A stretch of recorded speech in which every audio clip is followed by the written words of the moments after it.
a las relaciones sociales barriales. Entonces vamos a ver que hay ciertas características que muestran por qué digo que están insertos en las relaciones sociales barriales, ¿no? Una es, primero, para comprar una vivienda o vender, es un mercado cara a cara, digamos. Yo vivo en un barrio, con que le diga a varios vecinos, al almacenero que quiero vender mi casa, en 5 minutos va a tener alguien que por ahí la va a querer comprar. En algunos casos se pone el cartel "se vende", que es medio engañoso, le digo por propia experiencia, porque golpeé varias veces haciendo entrevistas a gente que ponía "se vende", y la respuesta habitual fue: uy, otra vez, porque hasta hace 5 años que quiero pintar, no tengo plata para pintar y siempre me están golpeando a ver si se vende, ¿no? Entonces yo la compré hace 2 años y de que me mudé y nunca tapo el cartel y ya estoy podrido. Todo me sucedía eso.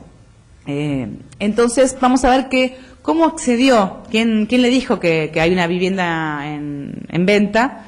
Es familiares o amigos, vecinos o, digamos, en esa opción ahí encontramos prácticamente el 85% de los casos. casi 85, digamos. Solamente un 10% por estos carteles de "se vende". A veces algún cartel lo ponen en algún poste o en algún comercio, y solamente un 1,4, que no es nada. Eran muy pocos casos que dijeron, bueno, yo en realidad pregunté cómo hacía, por ahí no conocía el barrio. Después, incluso, ¿quién le compró la vivienda? Entre familiar, amigo y conocido, vamos a ver que es más de un 80%. Entonces se compró y se vendió entre todos conocidos. O era vecino, compañero de trabajo, o amigo, o pariente. O sea, no era un desconocido. Y esto vamos a ver que es fundamental, porque vamos a ver que la compra y la venta va a tener un trato de amigos muy distinto al del alquiler, ¿no? En el alquiler también está incrustado las relaciones sociales, porque cómo accedió al cuarto que habitaba, un porcentaje incluso era pariente, que eso es un fenómeno que a mí me llamó la atención, es como una novedad, que entre parientes, esto cambió las trayectorias habitacionales, entre parientes se alquilan.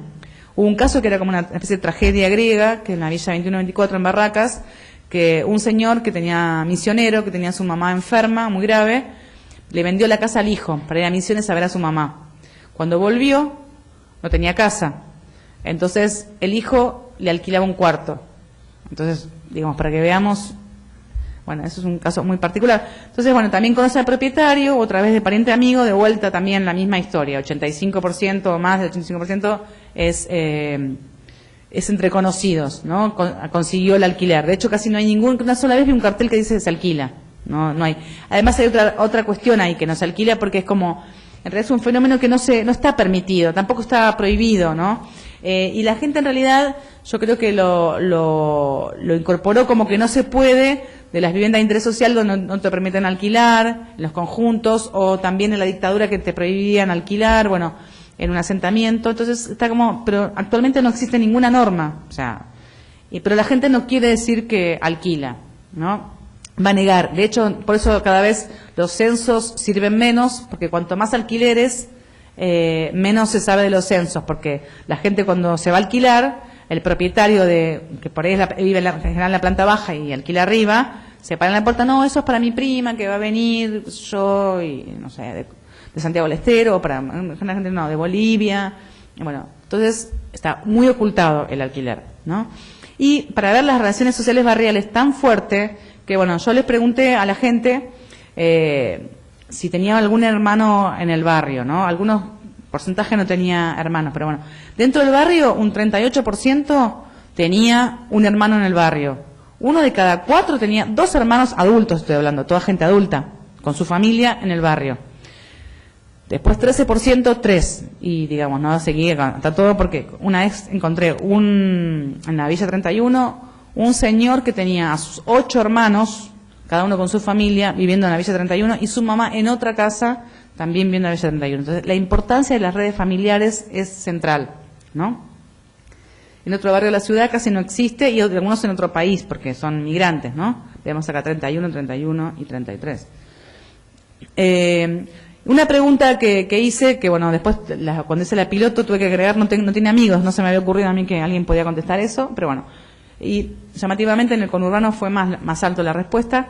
Que acá la pregunta es, que quede clara, o sea, yo pregunto, ¿a qué amigos frecuentan más, digamos, no? Que a lo mejor no es el amigo, a mí no me interesaba saber el amigo más íntimo, el que más quiere, que no sé qué cuánto, sino, bueno, ¿cuál es el que más cotidianamente ve? El que está en el barrio, o sea, cómo el barrio condiciona, puede ser que incluso el amigo se hizo porque vivía en el barrio, pero no importa, ¿quién frecuenta más? El que vive en el barrio, ¿no? Entonces muestra una sociabilidad muy importante. En el alquiler también vemos un sesgo muy fuerte de alquiler entre nacionalidades, ¿no? El boliviano al boliviano, el paraguayo al paraguayo, el peruano al peruano, y los argentinos muy pocos, casi ninguno, tenía cuartos en alquiler por falta de iniciativa, y tampoco eran queridos mucho como inquilinos, ¿no? Y acá una cuestión también que quería remarcar cuando yo hice hice una encuesta y entrevistas, historias de vida, observación participante, hice un montón de técnicas de investigación. Pero había también un discurso que todavía a veces existe, de que bueno, se rompieron los lazos sociales en los sectores populares, eso no existe. Y yo encontré que, ojo, eso para mí es erróneo. Hay como capas de reciprocidad distintas.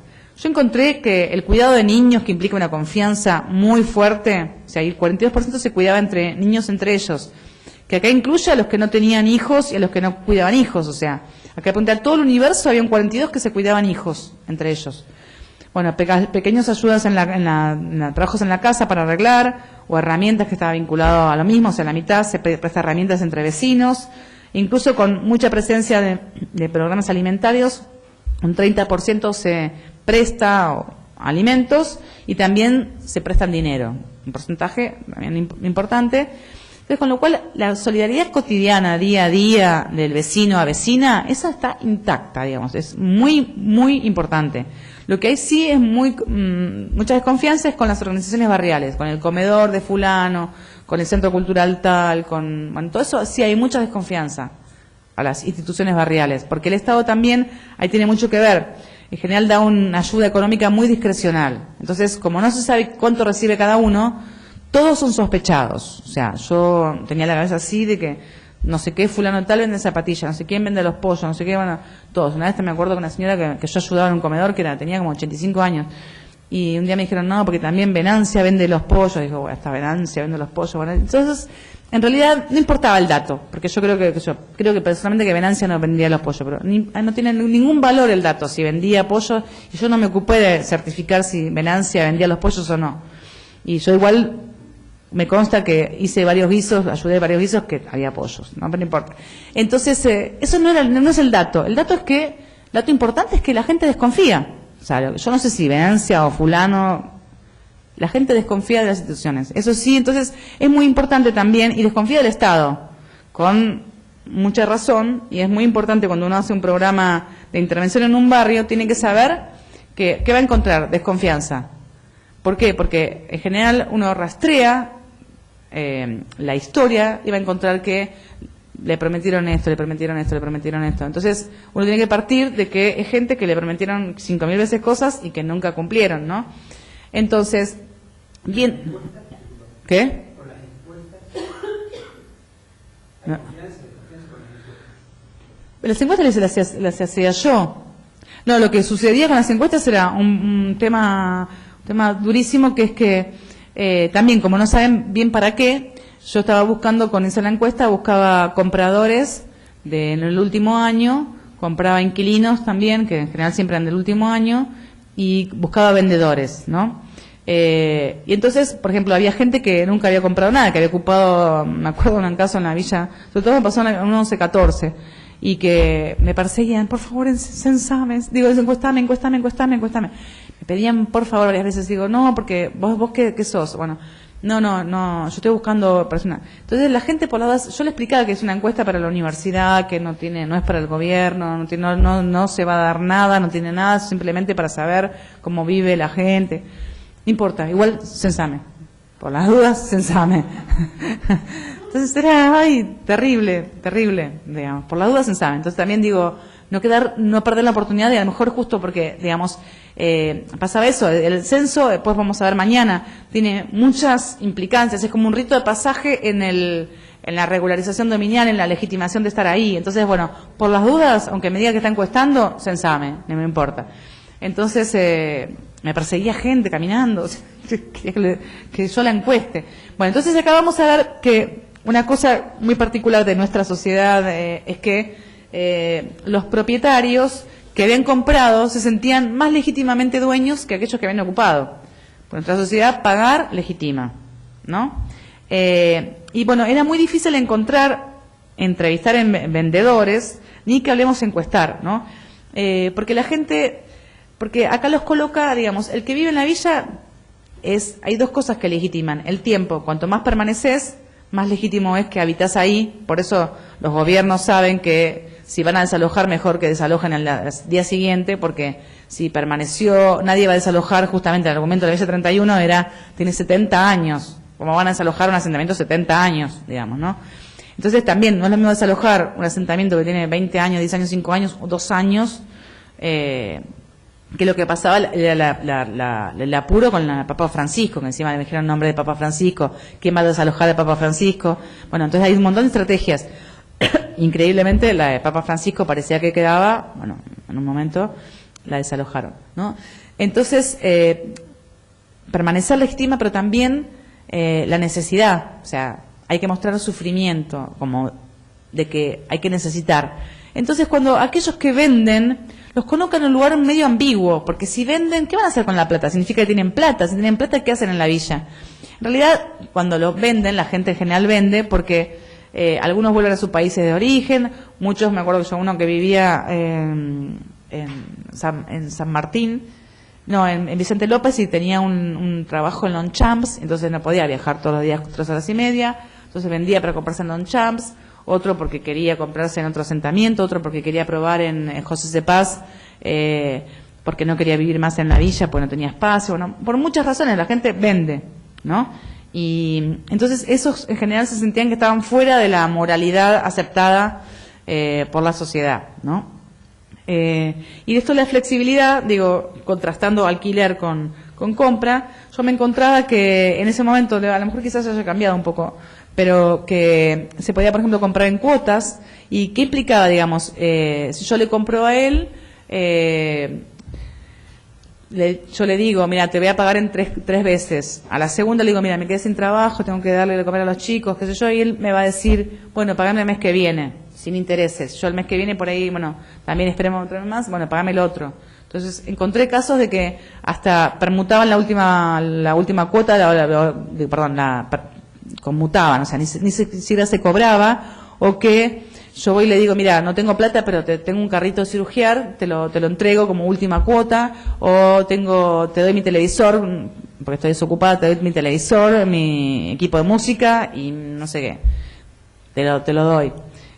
O sábanas, o bueno, había como por cosas, o sea, incluso gente que estaba vendiendo me decía que obviamente no se lo iba a vender a cualquier persona a la casa. Quería saber a quién se la vendía. Tenía que ser buena gente del barrio, gente que conociera por referencias, ¿no? Entonces alguien me dijo, no, porque yo a esta mujer no le voy me quiere comprar, pero no le voy a comprar porque ella es drogadicta, así que yo no le voy a vender mi casa, ¿no? Entonces había como una cosa fuera de lo que es la lógica del mercado, o sea, yo quiero que a mi casa se la quede alguien que sea alguien que a lo mejor el hijo de un buen vecino, de un vecino histórico del barrio, no cualquiera, ¿no? Entonces vemos que esto tiene que ver con las redes de sociabilidad barrial. En cambio, y no hay intermediarios. En las favelas de Río sí. En cambio el alquiler es muy estricto y tajante. O sea, yo tengo que pagar. Ahora vamos a hacer a él para cambiar. Yo te alquilo a vos. Yo un día no tengo plata. Al mes siguiente yo no digo nada. Yo le digo no puedo pagar. Me fui. Ni siquiera espero que me diga te tenés que ir. Yo ya sé que me tengo que ir. Y digo, no, espérame 2 días, yo me fui a trabajar y volví, y tengo todas las cositas en la puerta de la casa, afuera. Es durísimo, es muy duro. Entonces, ahí uno va a encontrar que hay un alquiler que corresponde a esta, no sé si es lógica de la ganancia, pero bueno, de una renta, y una renta más alta que el mercado formal. Las viviendas se venden obviamente mucho más barato. No le crean cuando digan los precios que dicen a veces que son todas mentiras, que vale 3 millones de dólares una casa de 71, no le crean, porque se dice cualquier cosa. Pero después también uno va a encontrar un alquiler particular, que yo creo que ya ni debe existir, pero que en algún momento era como un cuarto de los inquilinos, de los alquileres, mejor dicho. Es que yo le hice una pregunta muy particular al inquilino. Le decía si el propietario tenía ingresos superiores, iguales o inferiores a ellos. Y había en un 25% que me decían inferiores. O sea, primero significaba que lo conocían. Yo cuando alquilaba nunca supe cuánto ganaba la persona que la alquilaba. Una inmobiliaria me firmaba, la verdad que no podía saberlo. Entonces lo conocían bien. Incluso entonces el propietario tenía pocos recursos. Era gente que alquilaba 2 o 3 cuartos, un cuarto como parte de la casa, y eran sobre todo mujeres que tenían muchos chicos, no podían trabajar, discapacitados, desempleados crónicos. Alquilar una parte de la casa era como un ingreso que podían tener, ¿no? Y después lo último, entonces, como para terminar este tema ahí, es como también vemos que hay como alquileres entre parientes, que eso es una cosa muy particular, porque digamos, antes, en general, cuando alguien migraba, recibía un familiar y permanecía un tiempo hasta que conseguía una casa, se la construía juntos y después se iba. Ahora el mecanismo es, llega el pariente, al día siguiente le digo, te conseguí trabajo acá a la vuelta y un alquiler allá a media cuadra. O sea, por varias razones. Una, porque también el que lo recibe ya no tiene lugar para recibir a parientes, y otra porque está la posibilidad de alquiler. Entonces, y ahora una cuestión después podemos hablar con la clase que viene, pero una cuestión central es que esto que yo estoy contando en realidad es un ciclo que se cerró. Porque cuando yo en el 2006, 2008 estudié este tema, el alquiler era la puerta de entrada a la villa, pero era porque el 15% alquilaba. Entonces tenía expectativa de que con ahorro compraba. De hecho, cuando entrevistaba a los compradores, 5 años atrás habían sido inquilinos. Bueno, entonces pero cuando el 60%, 70% o no sé cuánto de la villa es al inquilino, no existen tantas casas que se venden como para satisfacer a los inquilinos. Entonces los inquilinos quedan ahora en condición de inquilinos permanentes, no en la puerta de entrada, sino que en la puerta de entrada y la única puerta, y no hay salida que para ser inquilino. Entonces, ¿qué pasa? Uno puede encontrar un punto de inflexión en el 2010 que, por un lado, los propietarios incluso ponían condiciones a los inquilinos. Era tal la demanda que le decía, bueno, familias numerosas no, si tenés chicos no. Entonces era peor, la gente muy desesperada no tenía dónde alquilar, pues le ponían condiciones que chicos no. Entonces, ¿por cómo se explica la ocupación del parque indoamericano? Es porque es gente que estaba en estado de desesperación, que o permanecía toda la vida alquilando, y además con maltrato, o no perdía nada, o sea, no tenía nada que perder. O intentaba una ocupación y a lo mejor le daban una casa, un subsidio, no sé lo que fuera, o terminaba haciendo una villa ahí, que era una tierra que era legalmente parque, pero en los hechos era tierra abandonada, escombros, basurales, bueno, eso es tierra abandonada, por más que jurídicamente sea espacio público. Entonces, era eso o nada, no perdían nada. Para colmo, con un rumor que habían hecho el gobierno de la ciudad, que dijeron que iban a regularizar dominialmente a todas las villas, y entonces los inquilinos, por las dudas, expulsaron a muchos también, a ver si justamente le dan la casa al inquilino, porque permanecer legitima. Entonces, lo que hacen también los propietarios es, cada tanto, que se vayan, porque no que permanezcan en mucho tiempo, porque queda legitimidad. Entonces, actualmente, las villas de la capital son una bomba de tiempo, porque es gente toda en condición de insalubridad, de habitabilidad, de situación de vulnerabilidad respecto al alquiler y necesitada de una vivienda. Entonces, es un tema complicado. Después podemos ver algunas cosas para pensar política de vivienda, pero cierro con que, bueno, la vivienda es una central para las familias, es la mayor inversión que hacen las familias en toda su vida y que además se transmite generacionalmente.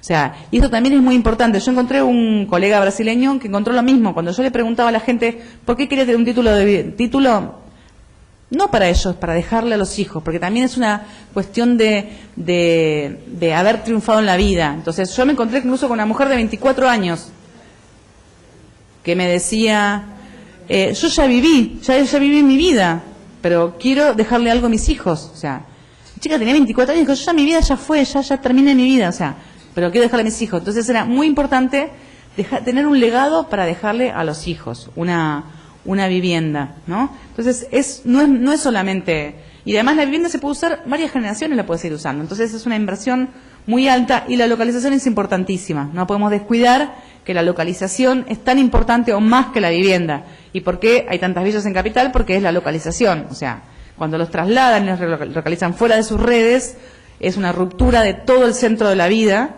y sin trabajo, digamos. El ejemplo muy clásico es Córdoba, que hicieron eso, los trasladaron a muy lejos y pierden todo, pierden absolutamente toda su vida, aquellos que son relocalizados en lugares lejos. Entonces, eso es central. Y dejo acá porque ya es la hora. Tenía un par de cosas más, pero dejémosla ahí. Yo quería...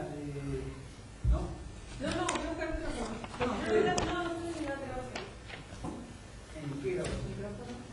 Bueno, se me fue un poco la hora, quería...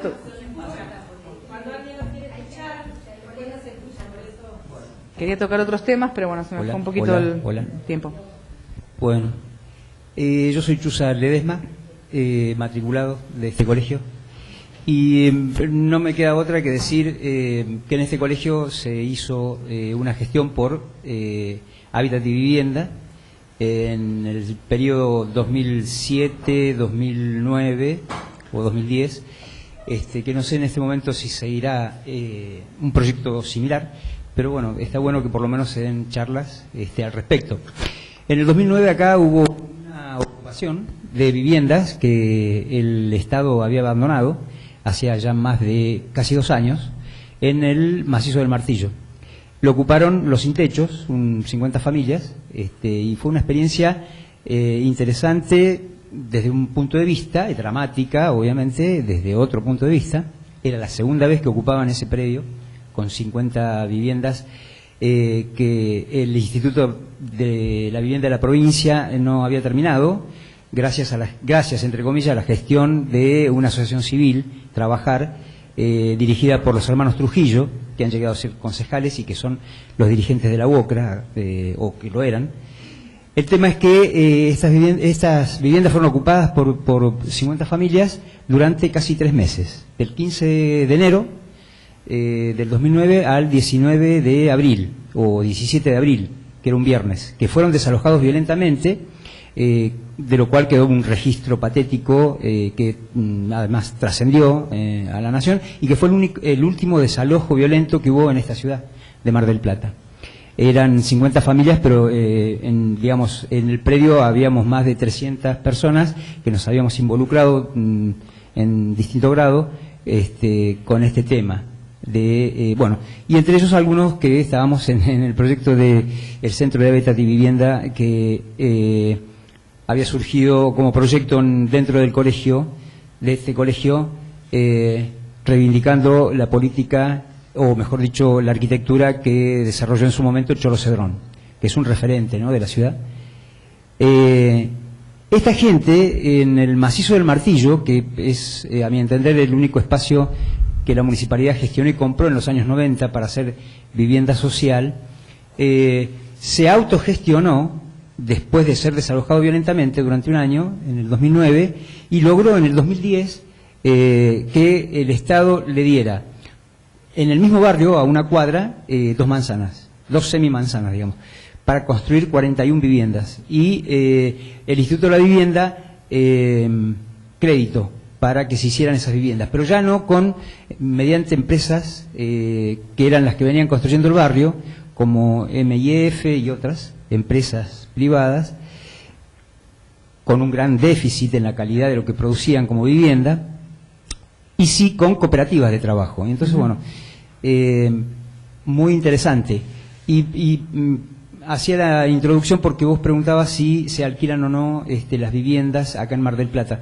En realidad no tengo referencia al respecto, pero sí que se venden las viviendas que el Estado,